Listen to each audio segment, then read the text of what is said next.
Sən nə istəyirdin, nələr itirdin? Qorxma kül olmaqdan, yan, məhəbbətim.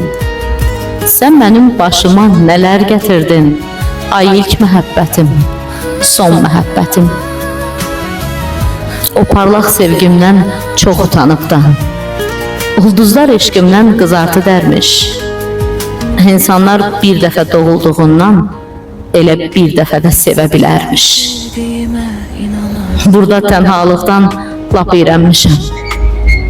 Qoy meh sığallasın telini sənin. Gedib 72 dil öyrənmişəm. Hələ tapmamışam dilini sənin. Sən bir soyuq ulduz, mən gözlərinəm. Eybi yox, mənim üçün həmişə varsan. Sıxma ürəyimi, ürək cəhənnəm. Axı, sən oradasan, sən sıxılarsan, sən sıxılarsan.